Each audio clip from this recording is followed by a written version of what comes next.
Olá, você que nos acompanha aqui pela TV 61. Estamos começando mais um programa O Direito Achado na Rua, aqui pela TV 61, pelo Expresso 61 e pela Rádio Expresso 61. E hoje o nosso assunto é a racialização dos assim chamados ciganos. E a abordagem dentro desse tema dos assuntos transversais, como, por exemplo, a violência contra a mulher cigana.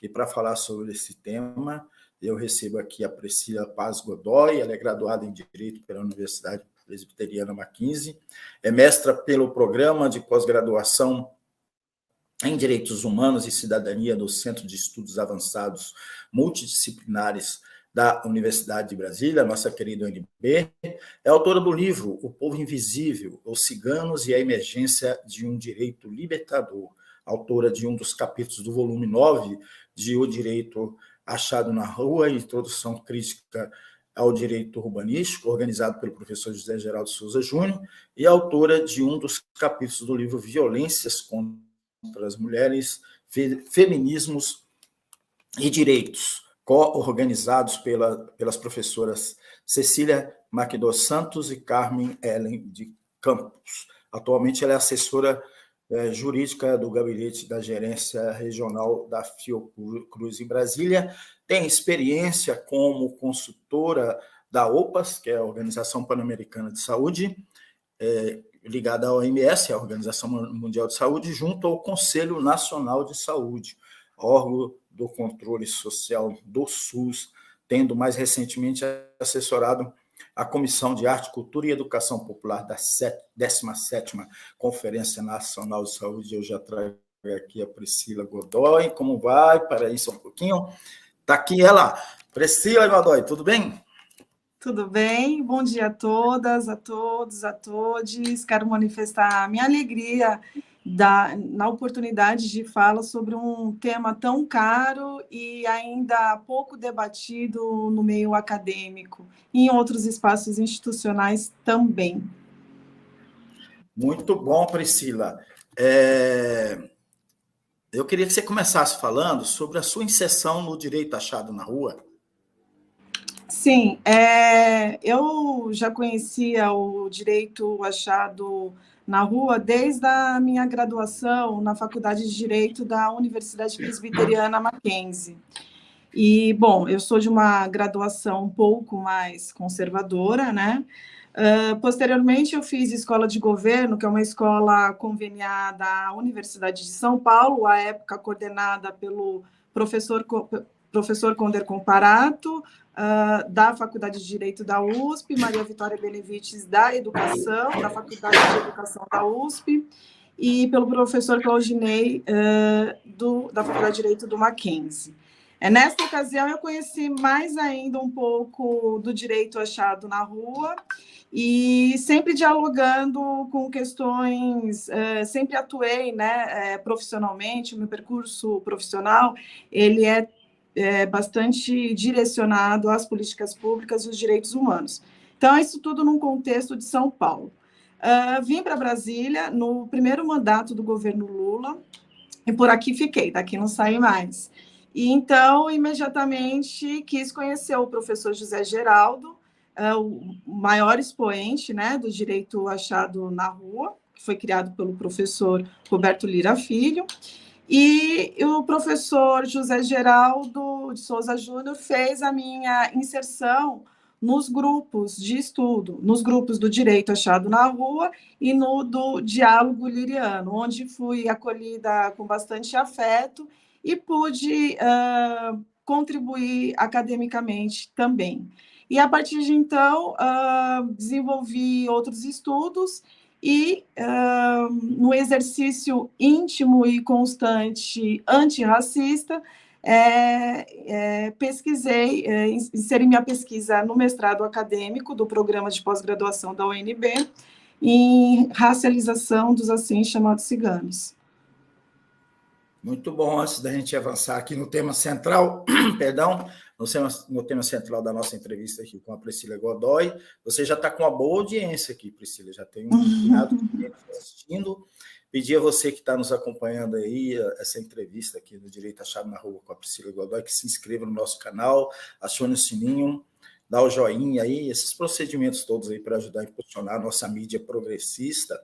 Esse tema cigano é sempre um tema importante, interessante, porque está envolto aí uma série de preconceitos. Você fez um estudo, você não é cigana, né? Mas você fez esse estudo. Ele é objeto de quê? Da sua dissertação ou do mestrado, que inclusive gerou o livro? Ele foi tema do meu mestrado acadêmico, e eu resolvi estudar efetivamente por um movimento interno, um exercício interno antirracista. E então, estudei, acompanhei um estudo de caso de uma comunidade cigana, entre aspas, né, lá em Belo Horizonte, comunidade Calon, da etnia Calon. O mote da discussão toda, à época, era a regularização fundiária de uma comunidade cigana que estava instalada na mesma área durante 30 anos aproximadamente, até que o poder público, DENIT, Departamento Nacional de Infraestrutura e Transporte, juntamente com a prefeitura do município de Belo Horizonte, resolveram realocar famílias não ciganas na área que essa comunidade já estava instalada a longa data. E, a partir de então, temos todo um movimento do direito formal, né? Do direito a qual eu não me alinho, né? E a perspectiva da pesquisa é nesse sentido, da procura de protagonismos, ações de movimentos sociais e sujeitos coletivos que se reinventam em outras formas alternativas de direito, né? Que foi o caso concreto, porque a comunidade cigana lá da área, ela se sentiu incomodada com essa realocação de famílias que não eram ciganas. E, a partir de então, tem toda uma discussão bastante rica, jurídica, sobre o assunto. E foi nestes termos que eu iniciei a pesquisa. Na verdade, a regularização fundiária foi só um mote para o debate da racialização, uma vez que tem toda a consultoria jurídica, à época, tinha entendido que aquela comunidade que estava instalada lá há aproximadamente 30 anos não era cigana, porque, de acordo com uma definição do dicionário, eu tenho a definição aqui no entendimento deles, povo nômade, ciganos é povo nômade de origem asiática, que se espalhou pelo mundo, exercendo muitas vezes profissão de vendedor ambulante e de negociante de gado. Então, quer dizer, um entendimento preso a um estereótipo congelado, né, essencialista e racista do que do que são os assim chamados ciganos. E nessa perspectiva, então, eu dialogo diretamente com o direito achado na rua. Na antropologia, com uma categoria criada pela professora Rita Laura Segato, que foi minha orientadora no mestrado, que se chama pluralismo histórico. Foi basicamente isso. Ótimo. Olha só, a audiência está aumentando e a gente já tem aqui Leilei Noronha, Priscila, bom dia. O que te fez estudar os assim chamados ciganos? Então, eu tinha bastante... sempre que eu me deparava com os ciganos, com os assim chamados ciganos, eu ficava incomodada, eu ficava com medo. E por isso que eu falo que é um exercício antirracista, né? Priscila, desculpa interrompê-la. Você mencionou lá aqui no seu enunciado aqui, você trata desse termo, os assim chamados ciganos. E você, sim, quando estudou aquela questão da ocupação área, você também falou supostamente ciganos. E você menciona essa situação aí de que não se configura ciganos de acordo com essa definição que você leu. Mas por quê os assim chamados ciganos? É só por conta dessa situação? Ou porque é uma situação particular, mas também as pessoas podem se remeter ao conjunto dos ciganos? Eu queria que você emendasse aí na pergunta de Lelei Noronha essa questão aí que eu te coloco. Ótimo. Bom, respondendo a pergunta do Lelei Noronha, eu fui impulsionada por um exercício íntimo antirracista, porque eu tinha muito medo. E o medo leva à ignorância, e a ignorância leva ao preconceito, o preconceito leva ao racismo, né? E eu fui amadurecendo essa ideia do medo e a curiosidade do porquê da invisibilidade, da nossa invisibilidade, e talvez, como demonstrado no meu estudo, da invisibilidade dos assim chamados ciganos. Por que os assim chamados ciganos? Porque essa é uma atribuição que o outro dá aos assim chamados ciganos. Eles próprios têm autodenominações específicas. Os povos assim chamados ciganos, por nós, né, tendo como referência nós, os outros, eles são divididos em três principais etnias, né, que é a etnia Calon, a etnia Rom e a etnia Sinti. Os Calon são conhecidos como entre aspas, os assim chamados ciganos ibéricos, que migraram da Península Ibérica aqui para o Brasil. E é predominante no Brasil. Segundo relatos históricos, porque trata-se de um povo ágrafo, o primeiro cigano, João de Torres, chegou em 1574, quando deportado de Portugal. Então, ele veio com a sua família, com mulher e filhos, mas depois não temos mais notícias sobre o assunto. Então, a pesquisa foi bastante delicada e difícil, uma vez que, como eu registrei, não existem registros históricos por tratar-se de um povo ágrafo, né? Um povo ágrafo, um povo carregado de estereótipos, de exaltações, de exotização e de curiosidades, né? E, então, fazer essa pesquisa acadêmica foi a oportunidade que eu encontrei de, como outra, fazer o exercício antirracismo e tentar, de certa forma,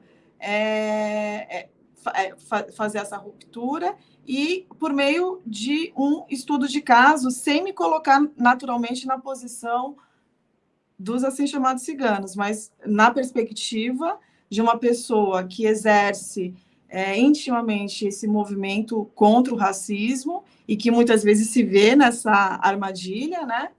E então eu vi esse estudo de caso da regularização fundiária como um bom mote para o debate acadêmico sobre o assunto, dialogando diretamente com o direito achado na rua, né, que, como todos sabem, trata-se de uma expressão criada pelo professor Roberto Lira Filho, e que tem o seu maior expoente, o professor José Geraldo de Souza Júnior, e trata-se de uma concepção do direito que emerge transformadora dos espaços sociais, a rua, né?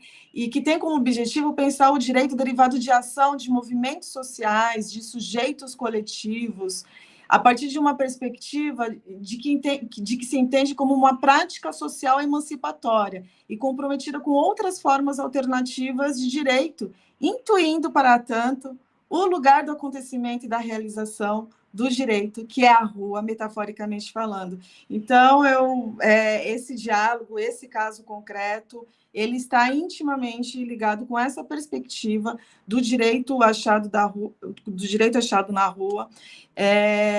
Muitas vezes, né, e o Lira, ele fala em seus estudos que a lei é instrumento que emana do Estado e, portanto, permanece ligado à classe dominante, aquela que controla o Estado, né? Mas nem toda lei representa o direito. Muitas das leis, elas representam pura e simplesmente interesses de determinados grupos dentro da esfera do poder.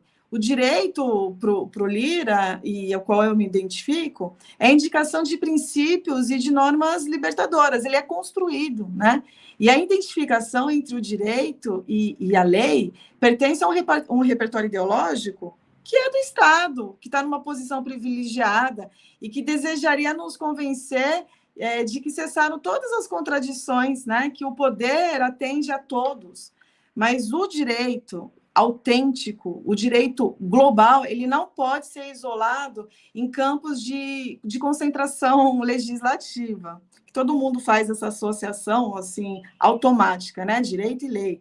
Mas isso também depende naturalmente do Estado, do Estado em que essa legislação está inserida.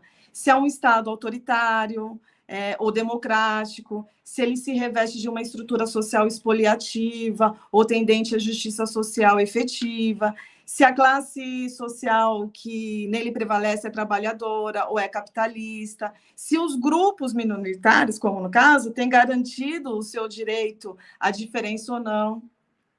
E, em geral, ficam resguardados os direitos, aqueles direitos que têm validade anterior e superior à lei, que são os direitos humanos, que vem sendo justamente adquirido nas lutas sociais e dentro da história, né? Para transformar-se uma opção jurídica verdadeiramente consistente e indeclinável. Essa é a concepção do direito, que não pode desprezar esses processos históricos. E a minha pesquisa se insere neste contexto de processo histórico de reinvenções e de escuta do protagonismo, né? Dos assim chamados ciganos. Para a Lira, né, é bastante interessante esse exercício, para quem é da academia e para quem não é, porque sempre associa o direito à lei, ele sempre perguntava assim, no sentido mais amplo, o que é direito, né? Com ou sem leis? Então, é preciso explicar que nada é no sentido perfeito e acabado, que tudo é sendo, né? É tudo dinâmico, nada é fixo, é tudo passível de transformação. E nesta perspectiva, quando buscamos o que é o direito, estamos antes perguntando para que ele venha a ser nessas transformações incessantes do seu conteúdo e de forma de manifestação concreta dentro do mundo histórico e social.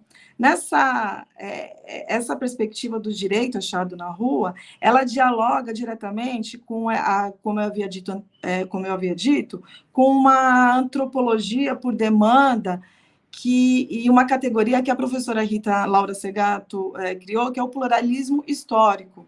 Isso quer dizer então, a gente está falando de processo histórico e agora a gente vai falar de pluralismo histórico, onde o povo é o vetor de seu conteúdo, de sua história.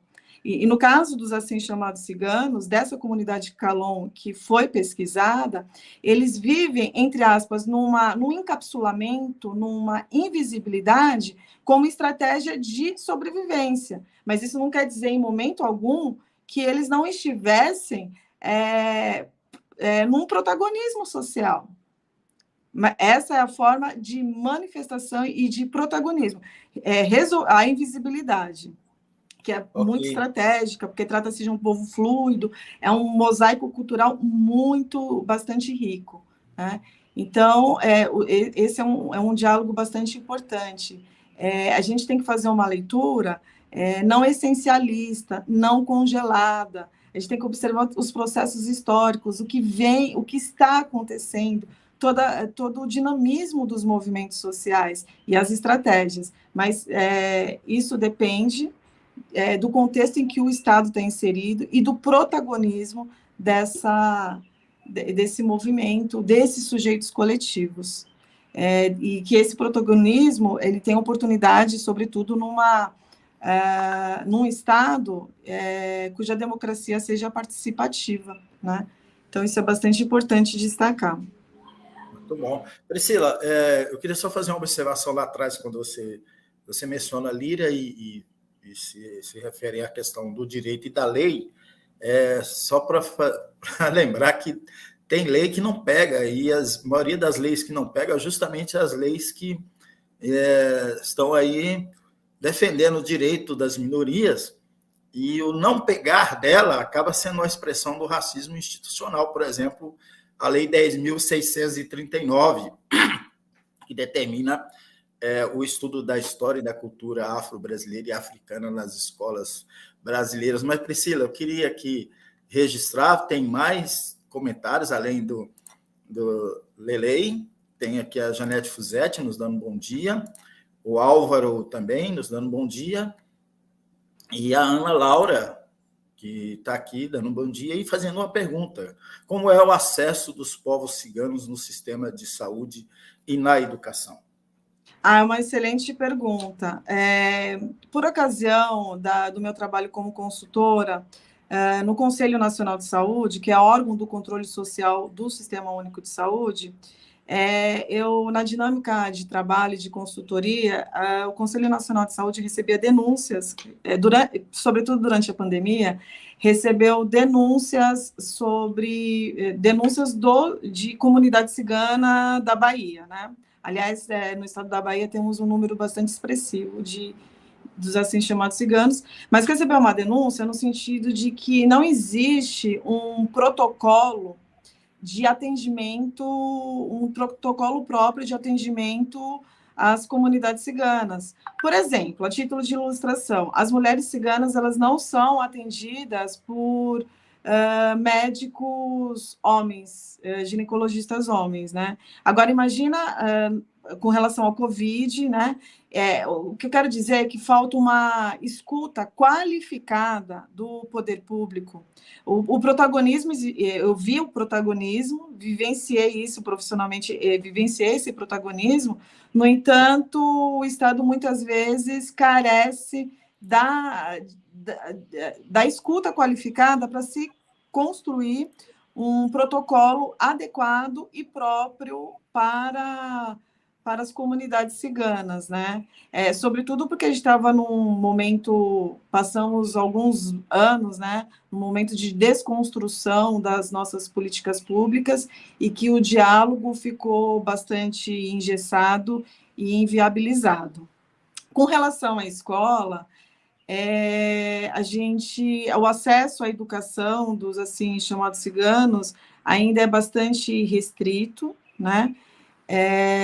Pouco se sabe sobre esse acesso, mas tem uma outra questão interessante, se eu não me engano, além do acesso na educação básica, né, na universidade, salvo engano, já passando para o nível superior, na Universidade do Sul da Bahia já existem ações afirmativas para pessoas ciganas. Então, isso certamente foi uma vitória, porque por detrás disso houve o protagonismo dos assim chamados ciganos para ter esse êxito na demanda, né?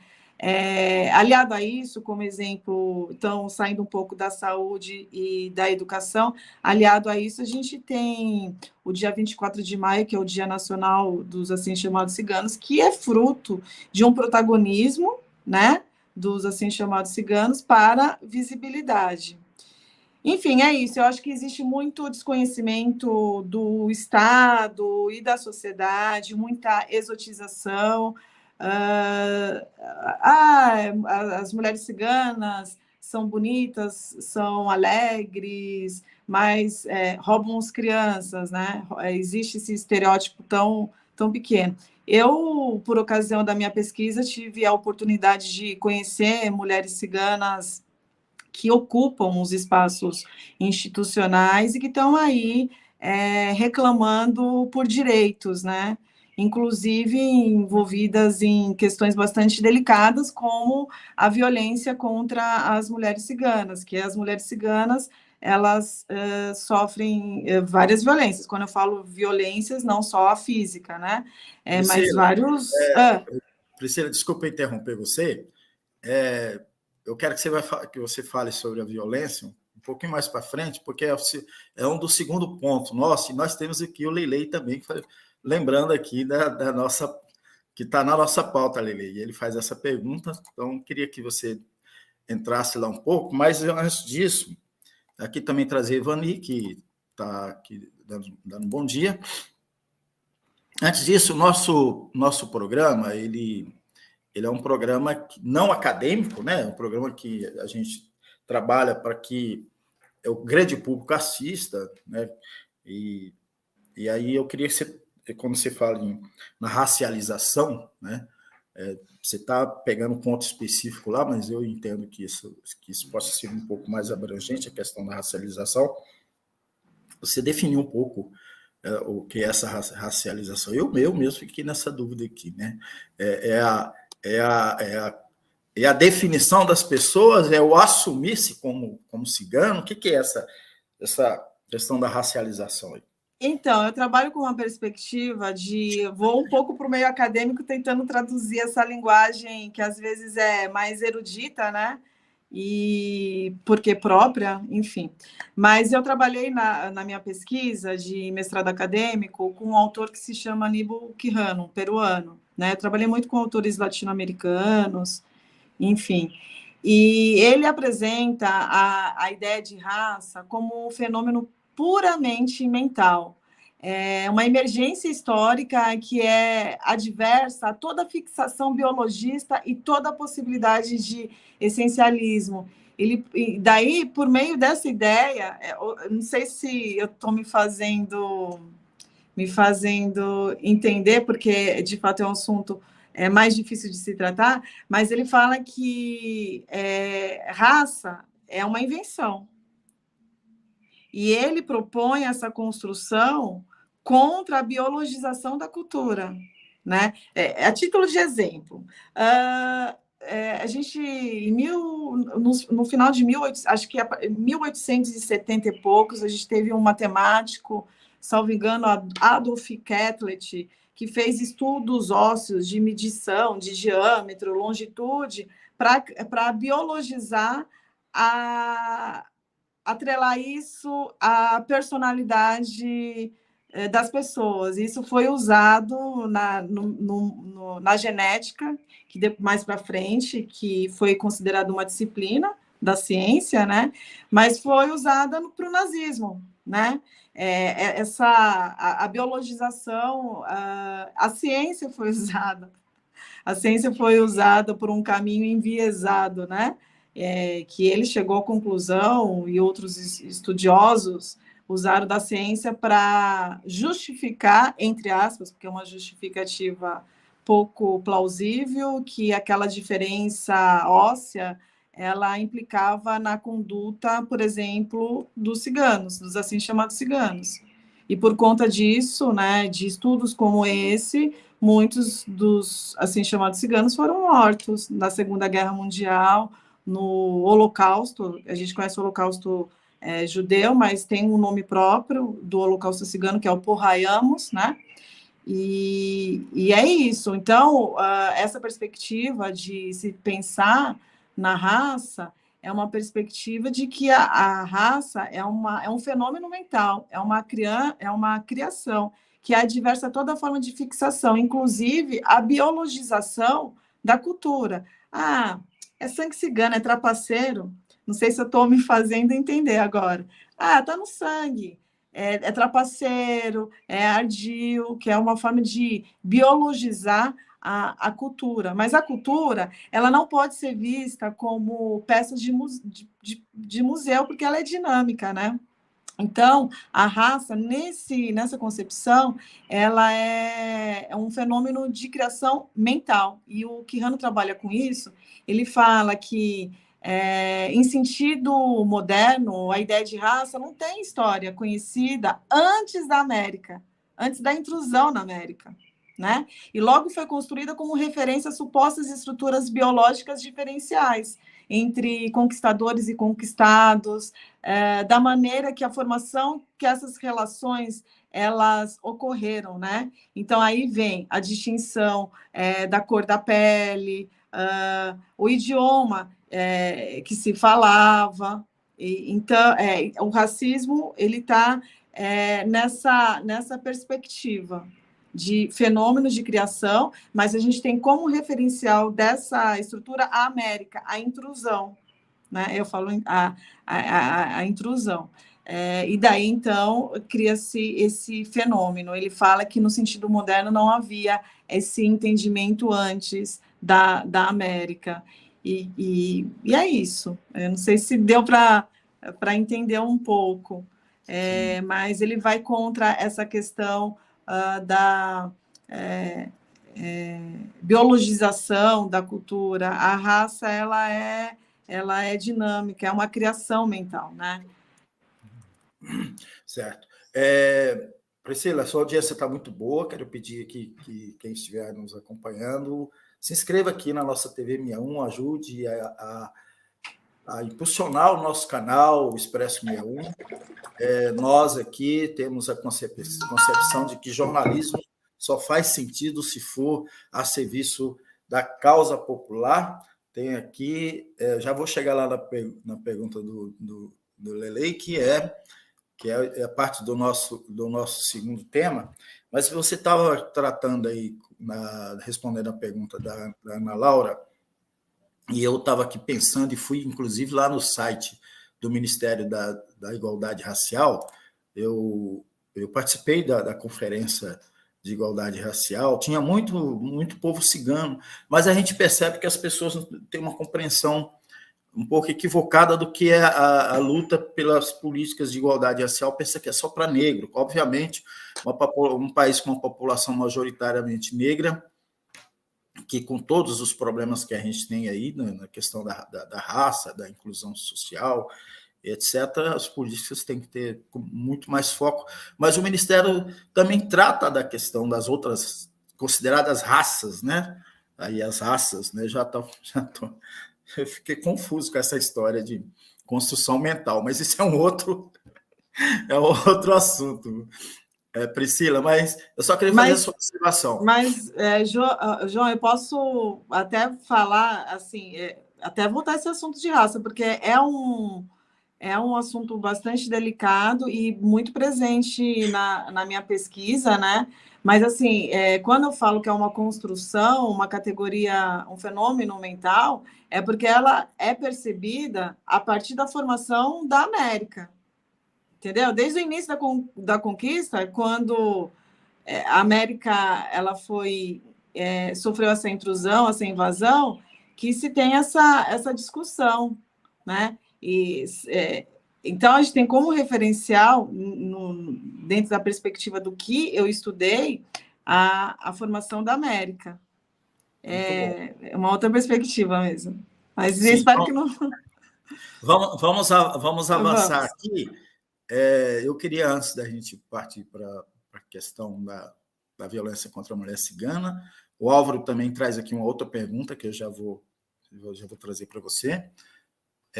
Eu queria compartilhar aqui, só um minutinho, está aqui, ó, o livro da Priscila, O Povo Invisível, Ciganos e a Emergência de um Direito Libertador, está ali no site da editora Plácido, editoraplácido.com.br, quem quiser adquirir o livro está lá. Me parece que ele só está digital, né? Ou não? Eu acho que sim, porque aí é uma questão contratual, né? Quando eu defendi o meu mestrado acadêmico, o procurador, eu tive um diálogo muito durante todo o processo, muito bacana com o procurador, e ele indicou a publicação do livro para essa editora. Daí teve toda a questão de liberação da dissertação, mas agora está no repositório da UNB e todo mundo pode ter acesso também da biblioteca, né, virtual da UNB.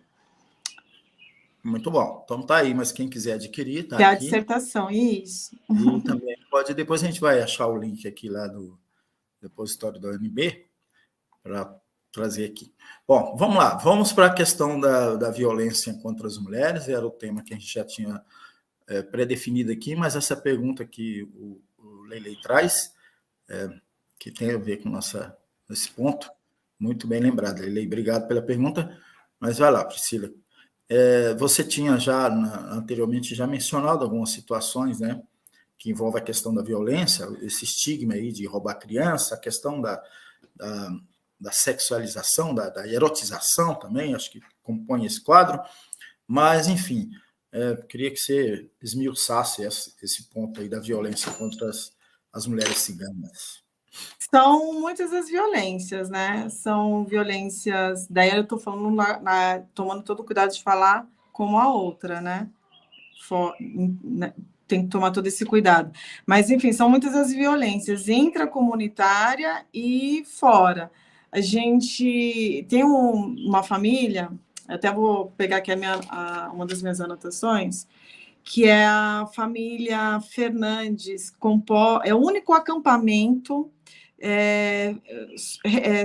somente feminino do mundo que fica aqui no Brasil, em Santa Catarina, que é da família Fernandes.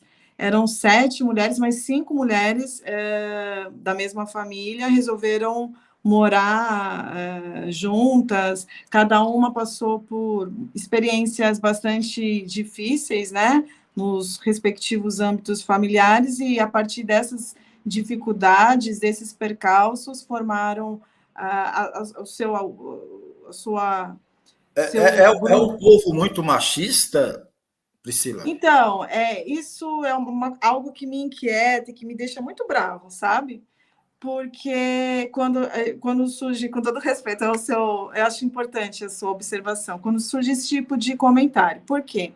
Porque a gente tem esse hábito de exotizar o outro sem olhar para o próprio umbigo. O que eu quero dizer? Que a nossa sociedade é super machista. É um povo machista, mas partindo a gente tem que olhar para o umbigo e perceber, olha, nós somos muito machistas. É uma sociedade machista, sim. Aliás, Priscila, desculpa interromper, né? Mas só fazendo essa conexão aí, que é um tabu, inclusive, dentro do movimento negro, às vezes, discutir isso, os negros são muito machistas, né? Eu concordo com você, está inserido dentro da sociedade nossa, que é a sociedade nossa brasileira, infelizmente, é muito machista ainda. Acho que está nesse caldo aí, mas não dá para você não dá. Vamos dizer assim, racializar o machismo. Né? Isso. Esse é o ponto que você coloca. Aí né? você já entendeu o que é racialização, que é uma invenção, né? Um fenômeno mental, porque é uma invenção do outro, né? Mas o que eu quero dizer é o seguinte, que sim, a gente olhando para, né, é todo cuidado na fala, olhando para a gente e olhando para o outro. É uma sociedade machista, a gente tem a ruptura com essas mulheres, eu fico emocionada quando eu falo delas, né? Que resolveram se juntar e formar um grupo só de mulheres. Passaram por muitas adversidades, vivem numa condição precária, de violação de direitos humanos muito intensa, mas é o único acampamento feminino do mundo. Elas romperam esse machismo, né? Eu acho interessante justamente dentro daquela perspectiva do racismo, do pluralismo histórico que eu estava falando, dessa categoria, que o povo, para ele sobreviver, ele vai se reinventando. Daí entra no direito achado na rua, nos processos históricos, que vai se reinventando para se sobreviver. E a forma como elas encontraram de sobrevivência a essas agruras, a esses percalços, a essas violações constantes de direitos humanos, foi formando esse grupo só de mulheres, acampamento só de mulheres, né? Vani, antes de você prosseguir, desculpa aí, antes de prosseguir, olha, a Priscila, desculpa, a Ivanila Noronha dá bom dia e quero conhecer. Então, a partir dessa observação dela, desse comentário, onde fica essa comunidade? Fica no bairro de São Gabriel, em Belo Horizonte. E já passou por várias transformações desde a época que eu fiz o meu mestrado, que antes eram acampamentos, agora a gente já tem casas de concreto, né? A última vez que eu fui estava tudo tomado. Que é esse movimento que a gente não pode congelar. Vou fazer daí volta a violência. Fazer uma comparação. Quando a gente vê na televisão, muitas pessoas veem indígenas com roupa. Aquele indígena está com short Adidas, está com celular.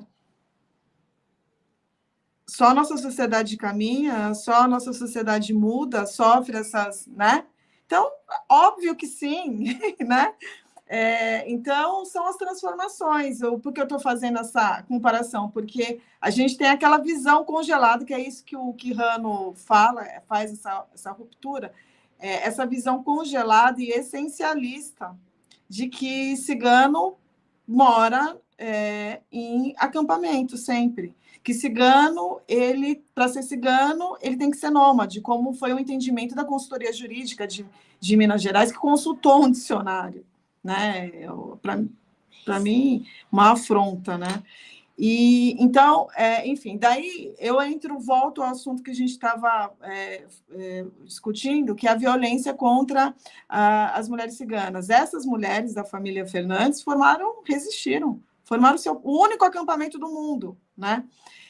Mas aí são muitas das violências, porque é intracomunidade, que elas passaram por muitos percalços e violações de direitos humanos, e essa comunidade, porque para fora da comunidade tem o preconceito e o racismo, né? E daí, para além dessa questão da saúde, a gente tem a saúde das mulheres, né? Que elas, por exemplo, elas só são atendidas por médicas mulheres. Tem a questão da educação, o acesso à educação às mulheres, que aí é o machismo que você estava falando, que é muito mais difícil o acesso à educação das mulheres ciganas. E o casamento, né? O casamento, os povos ciganos encontraram como estratégia de sobrevivência o casamento endogâmico, mais que para as atuais comunidades, trata-se o casamento endogâmico, quer dizer, entre familiares e crianças ainda, infelizmente. Mas isso é algo que está se debatendo fortemente e que a muitas mulheres não agrada, né? Mas, enfim, são violências que eu quero dizer intra e essa comunidade. E esse intracomunidade é muitas vezes atravessada pelo que a nossa sociedade também impõe. E, basicamente, então, são essas violências. O estudo da racialização dos assim chamados ciganos, que teve da minha pesquisa de mestrado, teve como mote a regularização fundiária, ele é transversal a vários outros assuntos, como eu estou dizendo, porque ele dialoga com a violência contra a mulher. Eu obtive só um motivo para poder falar sobre isso, mas a gente tem vários outros motivos, assim dizendo. E o direito achado na rua ele foi essencial para esse diálogo, sobretudo nos direitos humanos, né? E nessa observância do direito, que o direito ele não ele está sendo, ele acontece no espaço público, na rua, como metaforicamente falando, ele emerge da rua, dessa ação dos movimentos sociais, dos sujeitos coletivos, ele se reinventa, mas para isso ele tem que estar num estado, que vem aquela discussão inicial do que é direito e lei, né? Que ele tem que estar inserido num estado democrático e tem que ter o protagonismo. Muito bom, quero aqui trazer mais alguns comentários. Sussu Noronha, eu acho que a família Noronha está inteira aqui, hein? Pode não ser parente. Mas você pode também comentar, se você conhece as pessoas, Priscila, pode se referir. Ela manda algumas imagens aqui, uns emojis, alguma coisa assim relacionada a isso, e não se configurou, por isso que está assim. A Ivani já trouxe aqui, e Catarine, tão linda e tão competente. Concordo, Catarine. Vamos lá, para o Álvaro aqui, voltar no Álvaro. Com a volta da esquerda ao poder, quais você acredita seriam boas iniciativas de políticas públicas que poderiam ser criadas ou transformadas para melhorar a qualidade de vida da população cigana? Pergunta o Álvaro. Essa é uma excelente pergunta. Bom, quero agradecer a todos, a todas, todos, a audiência carinhosa, amigos, amigas. E muito importante a gente dar visibilidade ao assunto que é tão carente de debate em todos os espaços e no meio acadêmico também. Essa pergunta do Álvaro é uma pergunta bastante interessante. Agora, num Estado democrático, a gente, os assim chamados ciganos, as comunidades, eles vão poder exercer o seu protagonismo, e da parte do Estado, o Estado, num Estado democrático, ele tem que, como eu havia dito inicialmente, aproveitar esse exercício desse protagonismo e fazer uma escuta qualificada, né? A escuta qualificada, ela é essencial para que se possa pensar numa política pública efetiva. Então, uma escuta qualificada na saúde, uma escuta qualificada na educação, Mas isso vai depender do protagonismo, das ações desses sujeitos coletivos. Da parte do Estado, é fundamental que se pense em novas formas de escuta qualificada. Penso que as coisas que podem começar da melhor forma assim. Muito bom. Eu estava aqui pesquisando aqui a comunidade, achei um vídeo, mas não está com uma boa qualidade lá das mulheres ciganas de Belo Horizonte. Eu acho que eu falei o nome da Caterine, falei Catarine, né? Caterine, desculpa aí, Caterine. Bom, enfim, pedir mais uma vez para vocês se inscreverem no nosso canal, dar o joinha, acionar o sininho, todos esses procedimentos aí que ajudam aqui a impulsionar esse nosso canal, nossa mídia alternativa. No nosso entendimento, o jornalismo só tem sentido se for a favor da luta popular. E assim a gente vai caminhando aqui para finalizar a nossa entrevista aqui com a Priscila Paes Godoy. Quero agradecer muito a todos que acompanharam, agradecer você, Priscila, e deixar aí para você se despedir do nosso público e fazer suas considerações finais, agregando algo que eu não lhe indaguei e que você considere ser importante trazer para nós. Eu primeiro quero agradecer a oportunidade de fala nesse espaço, né? Dizer que, retomar o que eu falei inicialmente, que trata-se de um tema ainda bastante incipiente no meio acadêmico e em outros espaços que nos interessa também, pouco qualificado, né? Então, eu creio que a necessidade de um debate qualificado, participativo, de uma escuta atenta do Estado a essa movimentação, e basicamente é isso. Gostaria de manifestar aqui, sim, isso é o principal, que a gente sempre reflita, né?